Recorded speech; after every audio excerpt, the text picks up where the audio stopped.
how we doing? How we doing, guys? Welcome back, welcome to the channel. Today we're going to talk about Reiki. I haven't talked about Reiki for a while, and I want to talk about Reiki and being a Reiki master and what it means and how you can become a Reiki master.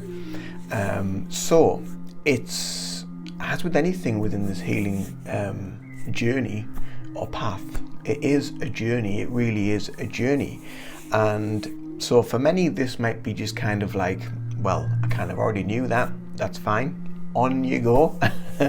But if you want to listen out and listen to anything that I want to say, there might be something in it that you might take on. If you want to learn Reiki or you want to become a Reiki master, then there may be some nuggets of something within this.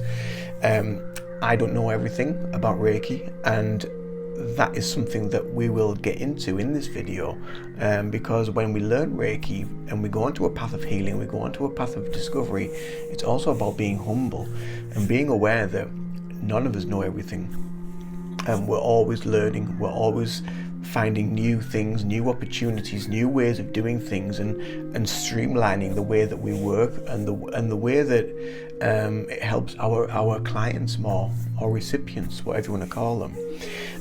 So as many of you know that follow this channel, I am a Reiki master. I'm also a Reiki master teacher and practitioner in the northeast of England, and I've been a Reiki master since 2022. So I was finally attuned to Reiki master teacher in 2022. I started my Reiki journey I started learning Reiki in 2019, and I got attuned to Reiki 1 in 2019, and then I got attuned to Reiki 2 in 2020. So I think there was about a 6 months gap between 1 and 2, and I got attuned to Reiki 2 just before we all got locked up and locked down, and all that carry on hit the world. And then obviously it took me a while to learn more about me and about the spiritual process. And when you get attuned to Reiki 2, it really is kind of deepens your spiritual awareness and deepens that healing element of within, and it opens you up to a lot more, quite a lot more. It doesn't make Reiki any stronger. The Reiki is the same strength all the way through, but you are able to define and really kind of streamline your practice and really tune into the energy a lot better, because you start to develop on a more spiritual level. You become more heightened in your awareness, and your energy, your vibration raises after the attunement. So many of you also know that I'm also part of the UK Reiki Federation, and so the UK Reiki Federation is affiliated also with the European Reiki Council, and there's many Reiki organizations around the world that like to try to uphold the philosophies of Reiki and the learning of Reiki. So there are a lot of people out there and a lot of companies that like to do a weekend, all 3 courses, bam, done. No, totally wrong. I don't agree with it at all. A lot of people will, a lot of people, fine, if that's what you want to do, that's what you want to do. But for me, becoming a Reiki master, it is, as I said at the start, it is a journey. You do your Reiki 1, and I always say to leave about 4 to 6 months, not 46, 4 to 6, between level 1 and level 2. Some may just want to learn level 1 and that's it, and that's fine. They just want to work on themselves. Some may want to go to level 2 so they can become a practitioner and practice it professionally. Some may want to go to master or master teacher so they can start attuning people and teaching. I knew that that's what I wanted to do. As soon as I discovered Reiki on my healing journey, I knew instantly that that's what I want to do. I want to be able to help people. I want to attune people. I want to spread this amazing energy to as many people as possible, really, and help and heal as many people as possible with this energy. And that is obviously ongoing. It is a journey. And so then between level 2 and the master level, you're looking around about, I would say, about 9 months to a year before the next. So why do we need to leave such big gaps? So there's a few reasons.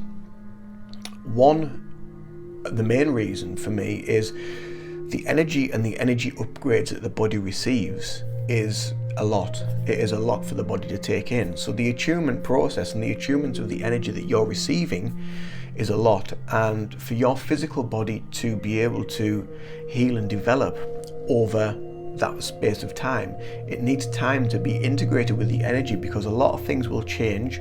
Your physiology will change, your energy, your vibration, the way you think, the way you believe, your emotions. There'll be a lot of things being released as you continue your healing and as the energy is being incorporated within your physical body. So there is a lot going on in the background. So that being said, that is just one, but that is a big part. But also experience, so being able to give, when you're on level 1, so it's about giving Reiki to yourself, but you can also give it to friends and family.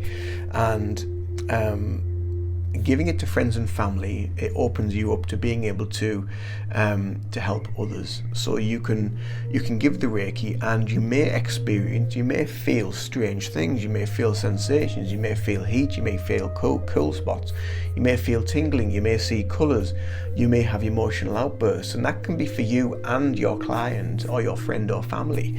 That can be the same. And when these things first start to happen, you'll be like, oh, what have I done wrong? What's happened here?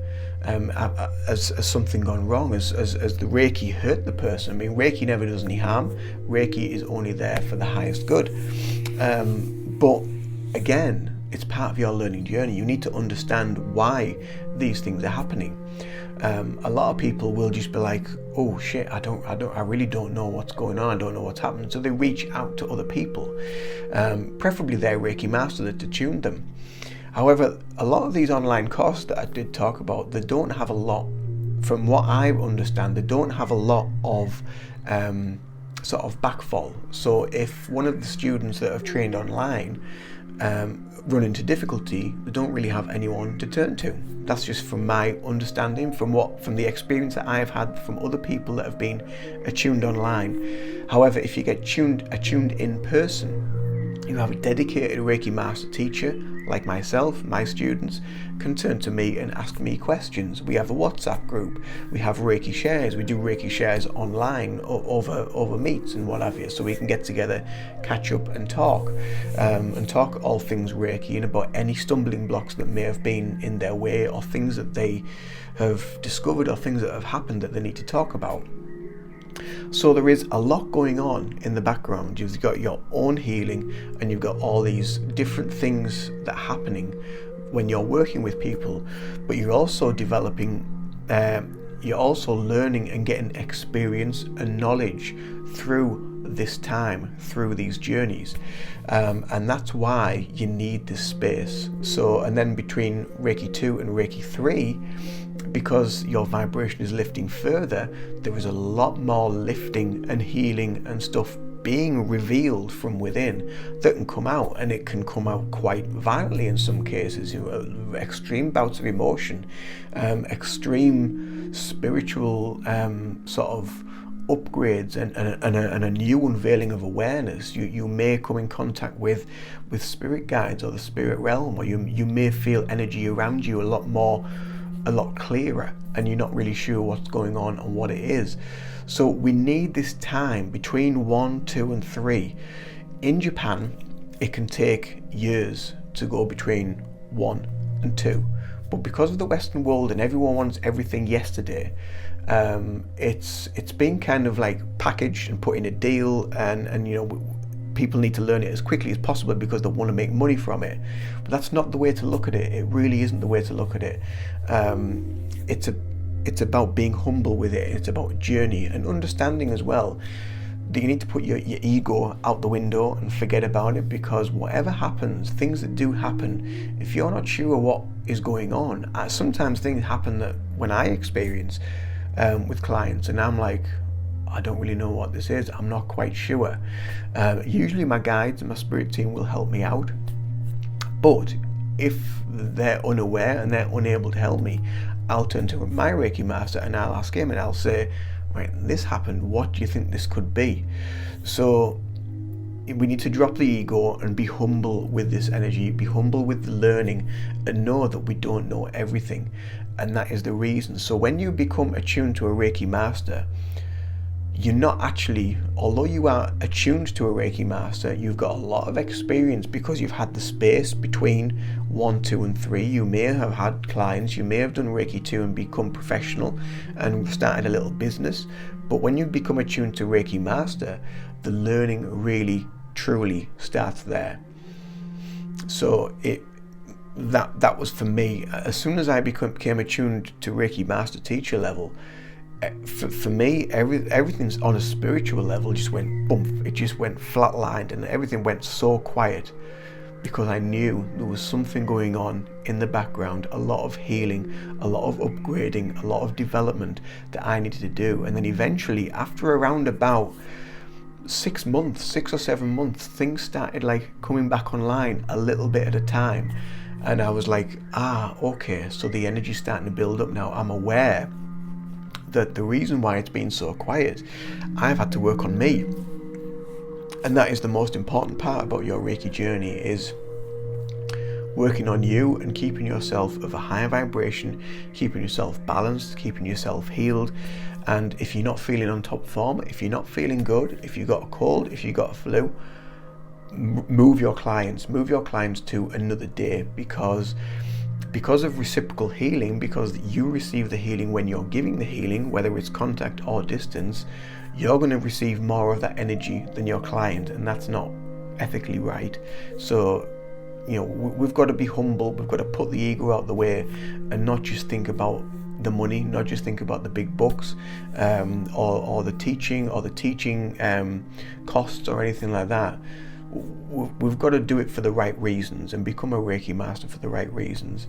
And that's why we need this space, that's why we need this time to be able to work on ourselves and allow the energy to upgrade to where it needs to within us, and for us to learn and gain experience. Because if you did a weekend course of Reiki 1, 2 and 3, like I know some of them do, and I just think, it just blows my mind to think that is going on. But where's the learning? They may have learned about the history of Reiki, they may have learned about where it came from, Mikao Usui, the other founders, Mrs. Takata, Chijiro Haraishi. They may have learned about all the symbols and the intention and your meditation and Gasho and Hatsureho and all the different things that are within Reiki. But where's the experience from clients? Where's the experience from working on yourself? Where's the experience of feeling your energy build, feeling your energy develop, feeling you flourish and heal on many different levels, and feeling this emotional outburst that can sometimes happen through attunements and through healing. And it's not a negative thing, it's a positive thing. When things are being released and you're crying or you're laughing or you're having these fits of emotion, whatever it may be, that's good. You are releasing and you're letting go, and that's part of the healing journey. So that's something I just wanted to talk about today, about becoming a Reiki master. And it really is about the journey, the experience, and being present with each experience as well, and being present in the learning and in the knowing, putting the ego to the back, forgetting about anything that you think you already know, because something will come along where you'll be like, I don't know what this is, I don't know what I'm experiencing. There's a Facebook group called Reiki Healers that I'm part of, and a lot of people go on there and they ask questions, and a lot of the questions that people ask, all the Reiki masters and teachers on there will say, well, your Reiki master should have told you that, or ask your Reiki master. And a lot of the Reiki masters are either online, so they don't have any connection with them, or they just don't want to know. And he's like, what is going on?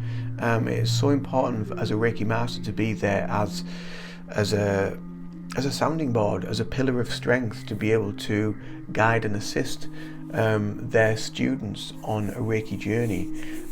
So yeah, that's, to me personally, that is what it means to be a Reiki master. So I hope this helps. I hope this answers any questions to anyone that might come across this video, if they want to learn Reiki, if they want to go on a Reiki journey, don't rush it. Enjoy the process, enjoy the healing, enjoy the feeling that you get each day when you give yourself self-healing, and when you come out into your day and you feel like, ooh, you feel a buzz, you feel high, you feel on a different level. You don't know quite what it is or what shifted, but you just feel really, really good, and you feel really balanced and focused and energized. Enjoy that. Enjoy every single moment of that, and your Reiki journey will be astounding. It will be really, really amazing, because you're present, you're aligned with the energy, and you're humble, you're accepting. You've let go of your ego, and with the healing process, a lot of ego does get pushed out the way anyway, and a lot of people become a lot more balanced, a lot more present, and much more spiritual in their actions, and the way they approach or speak to people, because it makes you think of ways to approach people in a different way, in a humble, non-egoic, beautiful, gentle, healing way.